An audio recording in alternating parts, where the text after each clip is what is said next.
तो रुको जरा, सबर करो। लोग भारतीय जनता पार्टी के प्रवक्ता नेता, उनका अभिनंदन है। प्रोफेसर शालिनी अली, उनका अभिनंदन है। मेरे साथ इस चर्चा में जुड़ रहे हैं सत्य प्रकाश मिश्रा, वरिष्ठ नेता जनता दल यूनाइटेड के एनडीए के घटक दल हैं। अभिनंदन है तो ये है जो बिल के पक्ष में है।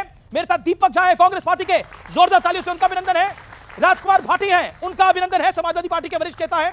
मेरे साथ विवेक श्रीवास्तव है, लेफ्ट के वरिष्ठ नेता है। शादाब चौहान है। आप तमाम लोगों का अभिनंदन है। तो लकी 7 यानी ये मेहमान साथ हैं तो लकी 7 इनको मैं बोलता हूं। आप सबका अभिनंदन है और हमारी ऑडियंस है यहां पर, उनका भी अभिनंदन है।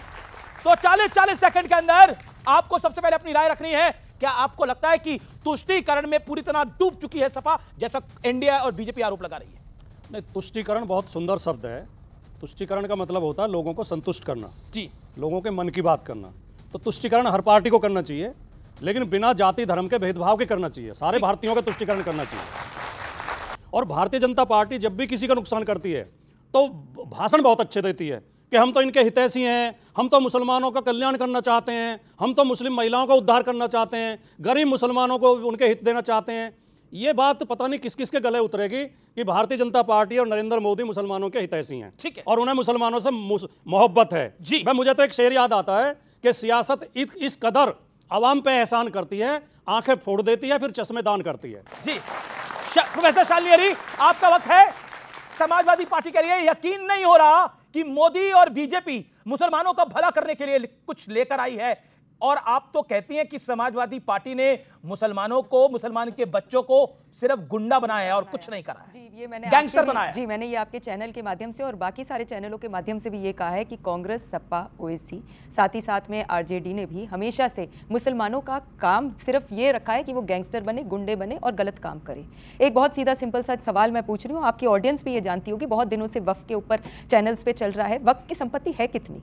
ना आप जानते हो, ना मैं जानती हूँ, ना हमारे जो मुसलमान भाई बहन है वो जानते हैं। तो यदि सरकार कह रही है कि वक्फ की जितनी भी संपत्ति है उसकी डिजिटलाइजेशन हो जाए, कोई कहता है 300 करोड़ की है, कोई कहता है 200 करोड़ की है, कोई कहता है 9 एकड़ है, कोई कहता है 11 एकड़ है, तो अगर आज का मुसलमान को ये पता चल जाए कि इतनी जमीन जायदाद वक्फ के नाम पे, अल्लाह के नाम पे, उसी मुसलमान, गरीब मुसलमान, बेवाओं के लिए और साथ ही साथ में यतीम बच्चों के लिए इस्तेमाल करने के लिए, क्या आपको नहीं लगता उसका सही इस्तेमाल होएगा? और अगर आज अगर सरकार ये इस बात को उठा रही है, ये कहना बहुत आसान है कि जो वक्फ बोर्ड्स में बैठे हुए चेयरमैन है या बहुत से ऐसे राज्य हैं जहां पे बीजेपी का राज है, तो अगर आज सरकार खुद ये मांग उठा रही है तो उनको आप चोर कह देते हो, आप उनको कहते हो वो मुसलमानों के लिए वोट बैंक कर रहे हैं। कहां थे ये सारे राजनीतिक दल जब मुझ जैसी बहनें सड़कों पे खड़े थे और ट्रिपल तलाक के खिलाफ में कानून लाने के लिए मोदी जी का धन्यवाद कर रहे थे, धरना कर रहे थे? हम लोग all India Muslim personal law board के खिलाफ हम लोग खड़े हुए थे कि अगर आप शरीयत के हिसाब से चलते हो तो ट्रिपल तलाक जैसा कोई ऐसा कानून नहीं है। आपका पॉइंट है, ओके।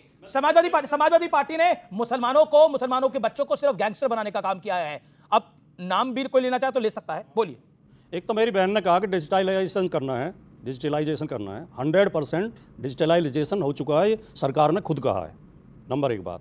दूसरी बात, जो बहन ने कहा कि मुसलमानों को सिर्फ, हमारे 5 सांसद हैं मुसलमान संसद में, बीजेपी का एक भी नहीं है। उन 5 में से कौन सा बदमाश है? किसके 323 का मुकदमा भी नहीं है। आजम खान साहब के लिए आजम खान संसद में नहीं है। एक मिनट, नहीं, बीच में ना चलना है, आपका नंबर आएगा। बीच में ना चलना है, आप सुनिए। वक्फ बोर्ड ने 2022 में वक्फ की जमीनें लेकर उन सारे हकदारों को दिया है। जी, ठीक है। इमरान मसूद जैसे लोग हैं, वो खड़े होकर के नाम बताइए। अब वो नाम बता रही है, अभी अतीक अहमद तक तो पहुंची भी नहीं है। ओके, बोलिए। नहीं, मुझे अतीक अहमद भी तो आप ही के नेता थे। मैं इनके बहन जी के मुख्तार अंसारी भी तो आप ही के नेता थे। बहन जी के साथ गैंगस्टर्स, आप देखिएगा अलीगढ़ में वक्फ प्रॉपर्टी नंबर 25 है, शाबाश बेटा। किसका बदला कौन सा मॉल बन रहा है? ओके, राजकुमार भाटी, एक सेकंड शांत आप शांत हो जाइए, क्योंकि मैं महिला हूं और महिलाओं का राज आ गया है। ओके, महिलाएं वोट में होंगी। डॉक्टर शालिनी अली शांत, ओके, बोलिए। मैं इनके साथ पहली बार आज डिबेट में बैठा हूं। जब मुझे मिली तो मुझे लग रहा था पढ़ी लिखी महिलाएं तर्क करेंगी, ऐसे चिल्लाने से डिबेट नहीं होती। आप बीच बीच में चिल्ला रही हैं। जब मेरा नंबर आया मैं अपनी बात कहूंगा, आपका नंबर आप अपनी बात कहना। आपने कहा समाजवादी पार्टी गुंडे बनाती है। हमने इस बार 4 लोकसभा टिकट दिए मुसलमानों को, 4 जीत के आए, 1 राज्यसभा में। हमारा 5 सांसद हैं, 5 के खिलाफ कोई 323 का मुकदमा भी नहीं है। इकरा हसन जैसी बहनों को हमने टिकट दिए हैं जो विदेश में पढ़ के आई है, एक शानदार महिला है। आजम खान का नाम आपने लिया। आजम खान को समाजवादी पार्टी ने विधायक बनाया, कैबिनेट मिनिस्टर बनाया, संसद में पहुंचाया। आपकी सरकार ने आजम खान के खिलाफ 100 फर्जी मुकदमे दर्ज कराए और आजम खान को आप बदमाश समझती हैं। आजम खान जैसा शानदार नेता देश में दूसरा मुश्किल से मिलेगा ढूंढने से। तीसरी बात, आप किस तरह बदमाश बनाती हैं, आप किस तरह बदमाश बनाती हैं। सुप्रीम कोर्ट का फैसला आया है, प्रयागराज में जो मुसलमानों की प्रॉपर्टी बुलडोजर लगा के मकान गिराए गए, सुप्रीम कोर्ट ने लताड़ लगाई है उत्तर प्रदेश सरकार को, योगी आदित्यनाथ को, कि आप कानून को तकिए के नीचे लगा के सोते हैं, कानून का पालन नहीं करेंगे। गुंडागर्दी करती है आपकी सरकार, आपकी पार्टी। आपके जो शीर्ष पुरुष हैं जिन्हें आप गुरु मानते हैं, उनकी किताबों में लिखा हुआ है कि मुसलमान और ईसाई हमारे शत्रु हैं। आप पढ़ लेना निकाल के। ओके, मैं चलता हूं डॉक्टर अजय लोक के पास। ओके डॉक्टर अजय लोक, ये अनर्गली आप लोग आरोप लगाते थे। सुधांशु त्रिवेदी ने सदन में बोल दिया कि अतीक अहमद का नाम ले दिया, और भी उन्होंने कई सारे नाम लिए, मैं सब नामों को नहीं ले रहा, तो सुधांशु त्रिवेदी ने लिया, उस पर एक ऑब्जेक्शन क्रिएट हुआ। और क्या आपको लगता नहीं है समाजवादी पार्टी को अननेसेसरी टारगेट किया जा रहा है, और कांग्रेस को यह लग रहा है कि जान के बीजेपी सदन में भी समाजवादी पार्टी को टारगेट करती है, उनको अनइंपॉर्टेंट शो करने की? बाबा साहब भीमराव अंबेडकर जी को नमन करता हूं। संविधान आज कोई लेके आया कि नहीं, संविधान पता नहीं। संविधान उन्होंने बनाया, इस संविधान में वक्फ नाम की या वक्फ काउंसिल या वक्फ बोर्ड नाम का अगर एक शब्द दिख गया तो राजनीति छोड़ दूंगा। उसी बाबा साहब भीमराव अंबेडकर को इन्हीं के आजम खान ने इसी नोएडा की धरती पर सबसे बड़ा लैंड ग्रैबर कहा था। खुद सबसे बड़े लैंड माफिया आजम खान। जौहर यूनिवर्सिटी किसकी जमीन पे बनी हुई है? आप नाम लेने की बात बोल रहे थे ना, मैं नाम लेके बोल रहा हूं। वक्फ की जमीन पे बनी हुई है।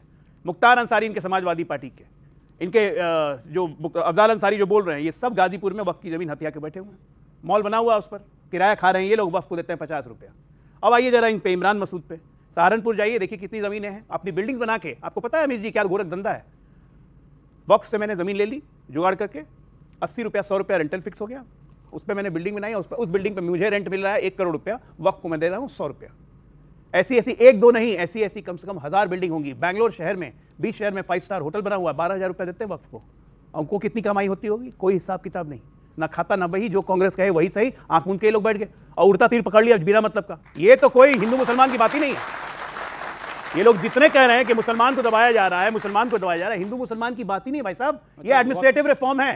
एक मिनट, गरीब मुसलमानों का भला नहीं होना चाहिए, गरीब बेवाओं की मदद नहीं होनी चाहिए। यहां जितने बैठे हैं मुझे एक बता दें कि पूरे देश में अगर वक्फ की जमीन पे एक भी मेडिकल कॉलेज किसी ने बनाई हो, वक्फ बोर्ड ने एक भी अगर विद्यालय बनाया हो, वक्फ बोर्ड ने एक भी अनाथालय बनाया हो? कुछ नहीं बना है। जरूर नेताओं के बने हैं मेडिकल कॉलेज।